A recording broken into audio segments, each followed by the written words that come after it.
This is my first book video and I feel like I'm gonna be judged. Today I'm going to tell you all the books that I read in 2022 as a new reader.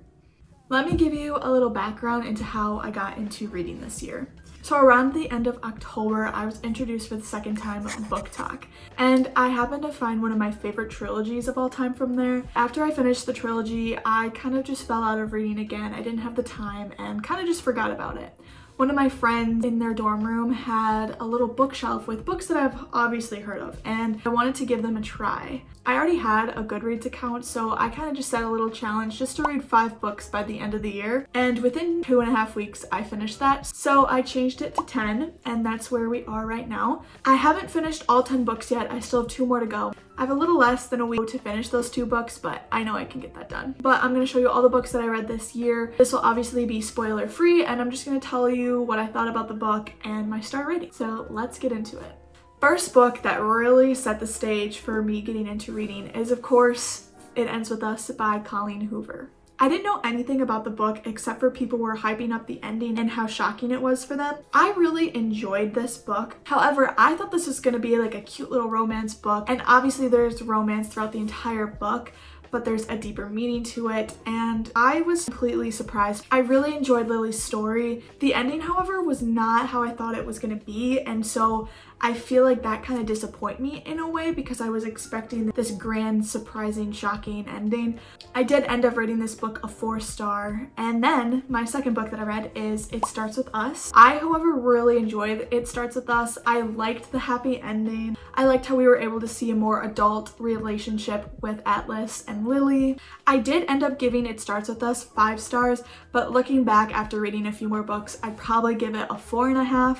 In total, I'd probably give both book a 4.5 star. I did really enjoy it. As someone who was just getting into reading, it was a perfect way to start off. It was very fast paced for me, and I was able to read like both books in like a day and a half. So I really enjoyed these books. Next, I read Love Hypothesis by Ali Hazelwood. I'm lending the book right now to a friend, so I don't have it with me, but I really enjoyed this book. This is the first book that I read with the fake dating trope, and now it's one of my favorites. I read this book in like a day and a half again. I had a little hard getting into it at first because it was like written in third person, and I've never read like a third person book before. I always normally read first person, but after a while I got used to it and fell in love with the characters and the relationship between Olive and Adam. So freaking obsessed. I gave this book a 4.5 star. I didn't give it a 5 star because it just didn't give me the 5 star, the complete 5 star energy, I guess you could say. But like I said, really great read. Loved the characters, the plot. I very much enjoyed it. Next, I read Who Are You Following by Sadie Robertson. This is a nonfiction kind of self-help book talking about social media in the perspective as a Christian. I like how each chapter talked about different aspects of social media. Some of the topics talked about in the book was consumption and how we should only be consuming positive consumption, so then that doesn't lead into comparing and stuff like that. I gave this book a 4.5 stars. If I were to read this again, I think I would read each chapter individually and then journal in between, so then I can take the stuff from the book and actually apply it to my life and not like read it all at once and then kind of forget all of it. And I feel like if I did that, it would be a 5 star because it was a really good book. The 5th book that I read this year is By Your Side by Casey West. I was obsessed with this author in 8th grade and freshman year of high school. I have a bunch of this author's books and I've read them all except for this one. This book is about this girl named Autumn who gets trapped in the library over the weekend,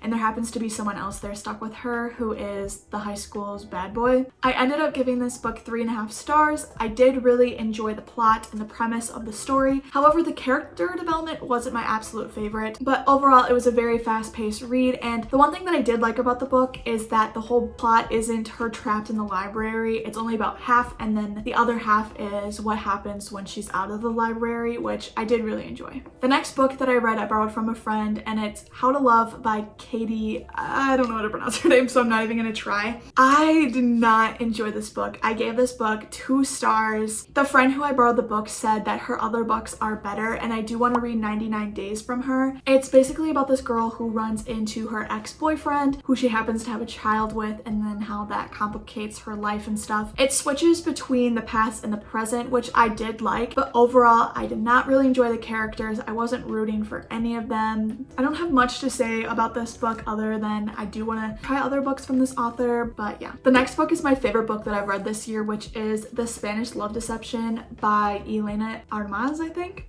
This book brought everything that I've ever wanted. From what I've seen on Book Talk, it's either you love this book or you hate this book, but as a new reader, it had all the tropes that I wanted. It had fake dating, office rivalries, grumpy and sunshine, the one bed trope, literally freaking everything. If you don't know anything about this book, it's about this girl named Lena who tells her family that she has a boyfriend and that she's bringing him to her sister's wedding. She in fact does not have a boyfriend, but her co-worker Erin says that he'll go with her, and she has no idea why because they are literally enemies and she hates him. I would do anything to read this book for the first time again because it is just a masterpiece. I can't. Like, it's too good. Next book I read was another great one, which is Better Than the Movies by Lynn Painter. I watch a lot of Haley Pham's book videos and she raves about this book, and I can totally see why. There's a bunch of rom-com and music references in it, and then at the end there's even a playlist. The author actually has the playlist on Spotify for everyone to listen to, and it's perfect. I gave this book a 4.5 rating only because I had a little hard time getting into the book, but after the first 100 pages I was hooked. These two books and reading them back to back literally made me fall in love with reading even more. Like,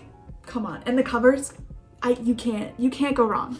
So like I said in the beginning, I still have 2 more books to read. My current read right now is actually Percy Jackson and the Lightning Thief. I wanted to take a break from all the romance books that I was reading and read something obviously completely different. I've actually never read The Lightning Thief before. My brother said that he really enjoyed them, and I was like, might as well give it a try. I'm about 100 pages in, and I'm surprised I never read this in grade school because the whole plot is really good, and I love the whole Greek mythology in it and all the action scenes. I didn't think I would enjoy it, but I definitely am. I plan on doing a reading vlog finishing up this book, so then you can hear about my rating about the book. But so far this is a really good book, and I plan on reading the other 4 books in the series as well. So the 10th book that I plan on reading is P.S. I Love You. So this is obviously the same author as By Your Side, and this was my favorite book that I read by her. I think I read this book in 2 days, and for me back then that was like unheard of. I don't know if I'm gonna enjoy it as much as I did back then, but I still want to give it a try and see if I still enjoy this author because I know that she still writes books and she has one coming out next year.